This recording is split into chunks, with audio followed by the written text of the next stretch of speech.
এ পর্যায়ে বক্তব্য রাখার জন্য অনুরোধ জানাচ্ছি ইলিশ খ্যাত সেই বরিশাল বিভাগের সম্মানিত প্রেসিডিয়াম সদস্য বাংলাদেশ কলেজ শিক্ষক সমিতির অধ্যাপক অধ্যক্ষ আলমগীর হোসেন।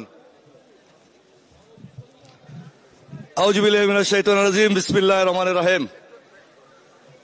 আজকের শিক্ষক কর্মচারী ঐক্য জোটের সম্মেলনের সম্মানিত সভাপতি, প্রিয় নেতা, সারা বাংলাদেশের শিক্ষকদের আশা আকাঙ্ক্ষার প্রতীক বীর সিপাহীসালার অধ্যক্ষ সেলিম ভূঁইয়া, মঞ্চে উপস্থিত রয়েছেন জাতীয়তাবাদী দলের স্থায়ী কমিটির সদস্য ডাক্তার মঈন খান স্যার, উপস্থিত রয়েছেন আমির খসরু মাহমুদ চৌধুরী, উপস্থিত রয়েছেন আমার মাতৃসম নেত্রী স্থায়ী কমিটির সদস্য সেলিমা রহমান, উপস্থিত রয়েছেন আমার নেতা বরকতুল্লাহ বুলু, উপস্থিত রয়েছেন মজলুম আব্দুল সালাম পিন্টু, উপস্থিত রয়েছেন সাবেক শিক্ষা প্রতিমন্ত্রী মিলন, উপস্থিত রয়েছেন বাংলাদেশের হাসিনা বিরোধী আন্দোলন সেই ঢাকা বিশ্ববিদ্যালয় থেকে আজকের জাতীয় নেতা যিনি ঐক্যবদ্ধ রেখেছেন এদেশের রাজপথ মাহমুদুর রহমান মান্না সহ নেতৃবৃন্দ, ভাইয়েরা, বোনেরা, আসসালামু আলাইকুম।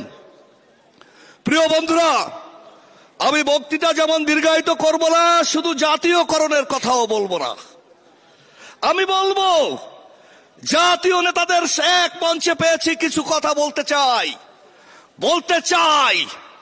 শহীদ জিয়ার 19 দফা, দেশ মাতা বেগম খালেদা জিয়ার ভিশন 2030, তারেক রহমানের 31 দফা, এই তিনটির সংমিশ্রণে সারা বাংলাদেশে একটি প্রত্যন্ত অঞ্চলে আমি অথবা অবসরপ্রাপ্ত একজন শিক্ষক রয়েছেন, তাদের মাধ্যমে ছড়িয়ে দিতে হবে 31 দফাকে, আর তার মাধ্যমে বাংলাদেশে ধানের শীষের সরকার গঠন হবে।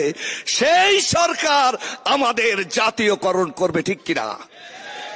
এখানে আমাদের অংশগ্রহণ থাকতেই হবে।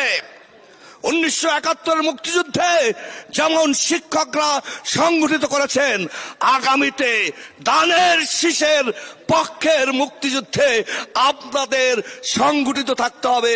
আমরাই হব মুখপাত্র, কারণ জনগণ এখনো আমাদের শ্রদ্ধা করে, এখনো আমাদের বিশ্বাস করে।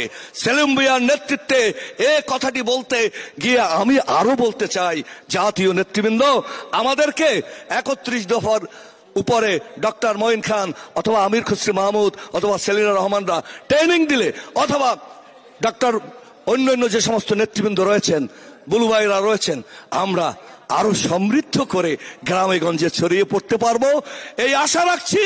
এবং অচিরেই নির্বাচনী রোড ম্যাপ ঘোষণা হবে, যে রোড ম্যাপে একজন জেল খেটেছি এটা বড় কথা নয়, আঘাত পেয়েছি এটা বড় কথা নয়, বড় কথা এই লড়াইয়ে আমরা না জিতলে জনগণ জিতবে না, আমরা না জিতলে এ দেশ জিতবে না। এটাই আমাদের ঐক্যবদ্ধ আন্দোলন। জাতীয়করণ পেতে হলে ধানের শীষের মিছিলে আমাদের অংশগ্রহণ করতে হবে। ধন্যবাদ সকলকে। ধন্যবাদ। এই পর্যায়ে